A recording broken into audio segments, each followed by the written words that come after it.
Hello and welcome to my YouTube channel. This is going to be my first review on this channel. I decided to review a book that I recently finished, The Will of the Many by James Islington. James Islington is famous for completing and writing the Licinius trilogy, his first trilogy, and now he has decided to start a new series. The Will of the Many is a Romanesque-inspired fantasy with a magical school element. We are going to follow Vis, an orphan boy, as he is later adopted by a very powerful political figure and sent to this academy to train, to become educated, and to, more importantly, look into a potential murder. I really enjoyed reading this book, so I hope that my opinion and my thoughts come across well in this review, and we'll see if I make more reviews after this. I decided to break up my review into 4 sections. These 4 sections are going to be elements that I think really stood out in this book, and the elements, if I continue to do reviews, the elements will be different for hopefully each book, as I pick and choose what really stood out differently in every single book that I review. Starting with The Will of the Many, I decided the first section I want to talk about, and one of the biggest praises that I can give this book, is its pacing and its plotting. This is going to be a spoiler-free review, so I'm not going to really talk too much about the plot itself, because I think that's for every reader to experience on their own. But the pacing was fantastic. I think James Islington, this might be his biggest strength. This book is about 630-ish pages, and I don't think there's a single wasted page at all. I really do feel like he needed every single page to tell the story. The plot beats were evenly paced, evenly distributed. It was a breakneck pace as well. I think some people may not enjoy that, but I did, and I did feel like there was enough downtime as well to let the story marinate a little bit. But I really feel like the story was entertaining. That's probably the most important factor for this book. For me, it was entertaining. I didn't feel like we were just plodding along or just moving very slowly like through molasses or anything like that. This book moved very, very quickly. There is a downside to that, though. I think while I was reading it at one point, I jokingly said in my mind, are we about to have an evil secret twin, long lost brother or something appear? Because it is a little soap opera-y at times where a lot of things do happen at once. There are a lot of coincidences that I think do make the story appear, and it pushes the plot along with a lot of coincidences, yes, but because this is fantasy, I guess we could say prophecy, but we'll see if James Islington writes about prophecy in this story. So that's going to be the first thing I talk about, the pacing. I think that was one of his biggest strengths in this novel. It kept me engaged the entire 620-ish pages. The only slow part might be the beginning, but that's where we get a lot of the exposition. That's where we have to be introduced to the world. The middle was great. That's where we're going to be, again, light spoilers. That's where we're going to spend most of our time in the academy, meeting a lot of the other characters as well, and I really enjoyed that. The last third, though, was amazing. I think this book is broken up into 3 sections, and each section has its own climax. And I think that was very well done as well. And the last climax, the last little bit, had me waiting and willing to read book 2 if it was out at this moment. So the pacing, fantastic. I hope to read more books like this with just as well or just as good pacing as this. The next thing I want to talk about and what stood out in this book is definitely the setting. As I said at the very beginning, this is a Romanesque-inspired fantasy novel, and you do see that all over the place. It is a little, maybe, kind of weak. It's not the most exciting. It's not the most unique. It is, at times, just Rome in a fantasy world, but I still enjoyed that. I think a lot of the set pieces were really well thought out. Lots of great descriptions about them. For example, Vis, our main protagonist, spends a lot of time at a theater at the beginning, underground fight club, really. That set piece was great to read about and to hear all the descriptions. We also spend a lot of time in a coliseum. There's a large section in part one where we're in the Colosseum, and that was really well done. I was obsessed with Roman stuff as a kid, and just seeing a fantasy Colosseum was great. I really enjoyed Vis's home. I don't want to give too many spoilers for that, but his home nation was great as well.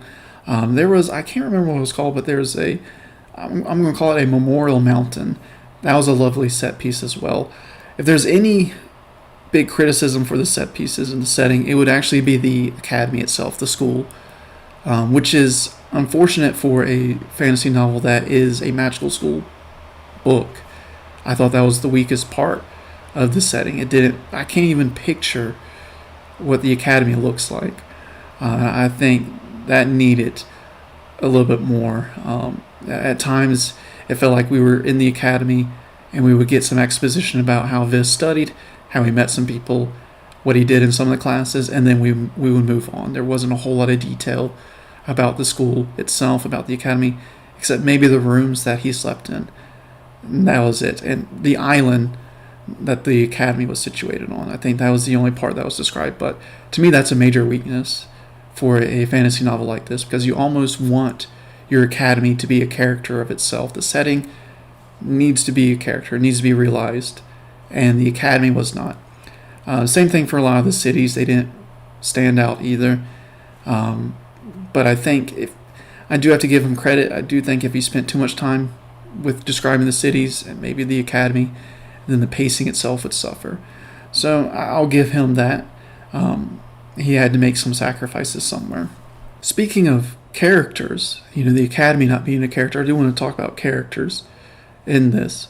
Vis, our protagonist, was an amazing character. I really enjoyed following his story. He was fleshed out. He was, a lot of details about his past and about his own desires. It really felt like he moved the story. Again, that goes back to the pacing. Vis really took control of the plot. The whole story gravitated around him. And the other characters, they revolved around him as well. The entire story, the whole universe revolves around Vis. That can be a good and bad thing, depending on what you like in your books. I found a number of characters very interesting. He makes a lot of good friends. Amissa, she was a pretty good character. Lenistia, I believe is how you say her name.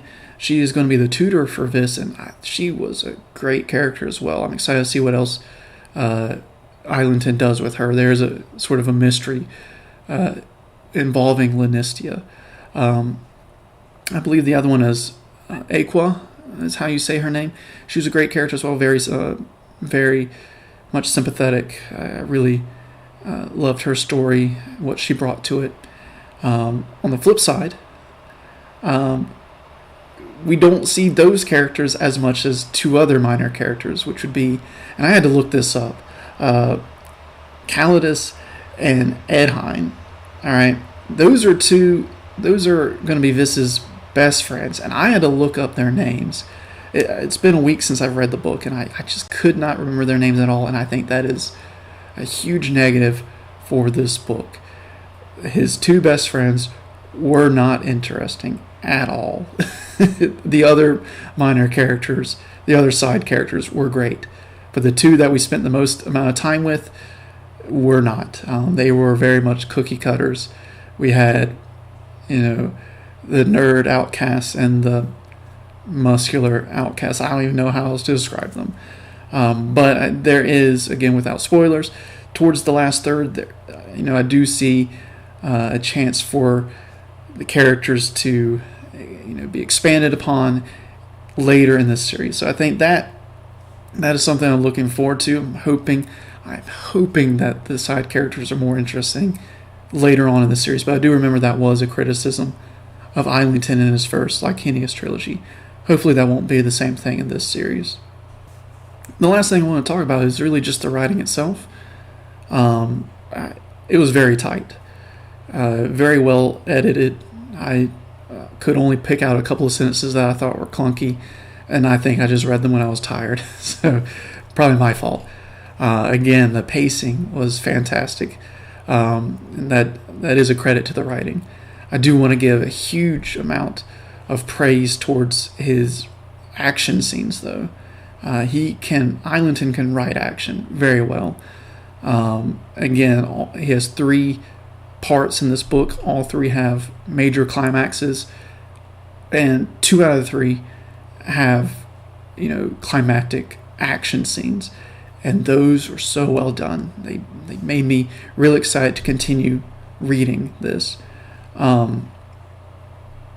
I think he's also really good at writing suspense. That might not be apparent to a lot of people, but I think there was a lot of suspense at the end, especially. And talking about the ending, with his first series, I know, again, he introduces a sci-fi element to the Lycanius trilogy, and I can almost guess what the sci-fi element is for this series as well. And we'll see, there is a mystery to it. Again, very suspenseful at the end. But I have to give a lot of credit towards Islington. From what I remember about how I enjoyed the first book in his last series, he was always a fine writer, and I think he's even better already. This book, again, got a lot of praise, and is getting a lot of praise as like the standout new novel, fantasy novel that is, for 2023, and I think it deserves a lot of that praise. After reading it all the way through, I wanted to continue the series immediately. Unfortunately, the book's not out yet at the time of recording. But when I finished reading it, I gave it 4.5 stars in my mind. I placed it pretty highly up in my rankings, and even though it's been a week since I've read it, I'm pretty confident keeping it at that score. It is a 4.5 for me. I think, again, pacing great. The setting, I love Roman stuff, so that was cool for me. The characters need a little bit more work, and the academy itself needs a lot more work. And we'll see what he does in the rest of this series. But if you read this book, please let me know what you thought as well. I enjoyed making this video. It kind of got me to challenge my own way of thinking about books, and hopefully I make some more. My plan is to maybe upload every 10 days, so I'll see you in 10 days. Thanks for watching. I'll see you in the next one.